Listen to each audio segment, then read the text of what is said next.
Uttar Pradesh BJP के प्रदेश अध्यक्ष भूपेंद्र चौधरी हमारे साथ हैं। भूपेंद्र चौधरी जी यहाँ वाराणसी के सर्किट हाउस में पहुँचे हैं। सर, 2027 में भी समय है, लेकिन बसपा ने 1600 अपने ग्रास रूट पर कार्यकर्ता उतार दिए हैं। कमेटी बनाकर बसपा भी अब तैयारी में लग गई है। समाजवादी पार्टी ने स्त्री सम्मान समृद्धि योजना, जिसमें 3000 गरीब महिलाओं को वो देंगे सत्ता में अगर आते हैं तो। मतलब इलेक्शन मोड में धीरे धीरे यूपी आ रहा है। बीजेपी की क्या तैयारी है? नहीं, भारतीय जनता पार्टी, हमारी सरकार, हमारा संगठन लगातार जब चुनाव होता है और चुनाव के बाद जो हमारी सरकार के कामकाज हैं, लेखा जो हमारे सरकार का संगठन का कामकाज है, लगातार बीजेपी का कार्यकर्ता चुनावी मूड में रहता है। ये लोग सीजनल लोग हैं। जब चुनाव आएगा तो सीजन में जैसे तो मजबूती से अपनी दावेदारी प्रस्तुत करने का प्रयास करते हैं, लेकिन लगभग शेष समय ये लोग, इनकी कोई उपस्थिति, जनता से जुड़े विषयों पर इनका कोई विचार रहता नहीं। तो उत्तर प्रदेश की, देश की जनता ये सब समझ चुकी है कि कौन उनके दुख में, दर्द में उनके साथ खड़ा है और कौन लोग सीजनल के हिसाब से अपना एजेंडा बनाकर लोगों को गुमराह करना का काम करने के लिए जनता के बीच में आए हैं। समाजवादी पार्टी ने अपने 3 नेताओं को निकाल दिया। उन पर आरोप लगा था कि वो सपा में रहकर बीजेपी की मदद कर रहे हैं। सपा का कहना है कि अभी और लोग भी हैं जो निकाले जाएंगे। इस पर आप क्या कहना चाहते हैं?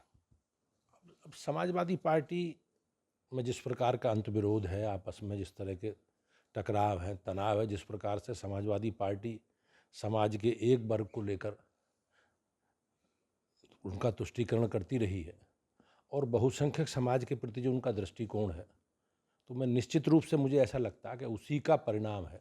जिस प्रकार से साधु संतों को, मठ मंदिरों को, भारतीय संस्कृति परंपरा को, विरासत को समाजवादी पार्टी ने हमेशा कलंकित करने का काम किया है, तो निश्चित रूप से उनकी पार्टी में बहुत बड़ी संख्या ऐसे लोगों की है जो उनके इस विचार से सहमत ना होकर उपापोह की स्थिति में है। और आप देखना, समाजवादी पार्टी में चुनाव आने तक भगदड़ मचेगी। 3000 रुपये गरीब महिलाओं को सपा देगी, सरकार में आएगी तो। वो मास्टर स्ट्रोक बता रहे हैं। अब सपा में सब सरकार में आएंगे तभी तो देंगे। अब उन्होंने एक शर्त रख दी है कि सरकार में आएंगे तब देंगे। तो अभी पहले जनता के बीच में जाना है और जनता उनके समय, उनके वायदों को, उनके संकल्पों को और उनकी सरकार के समय जिस प्रकार से पूरा प्रदेश दंगाइयों के हवाले रहता था और समाजवादी पार्टी के लोग किस तरह सरकारी योजनाओं में लूट खसोट करते थे, वो ये सब जानते हैं। एक आखिरी सवाल, प्रदेश अध्यक्ष नए होंगे या आप ही रिपीट होंगे सर? नहीं, अब ये तो पार्टी को तय करना है, लेकिन संगठन का कार्यकाल लगभग माननीय राष्ट्रीय अध्यक्ष जी का पूरा हुआ है और हम लोगों ने जो चुनाव की प्रक्रिया है, जो हमारे यहाँ संगठन की एक व्यवस्था है, तो हम लोगों ने स्थानीय समिति, मंडल समिति 98 में 70 जिले घोषित कर दिए हैं।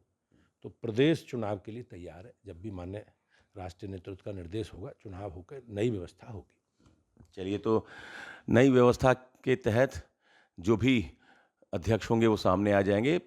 बिल्कुल संगठन तैयार है चुनाव कराने के लिए। जैसे ही ऊपर से निर्देश आएगा, चुनाव हो जाएगा। सपा 3000 रुपये गरीब महिलाओं को तब देगी जब वो सत्ता में आएगी। तो जो इसमें छुपी हुई बात है वो सब समझ सकते हैं।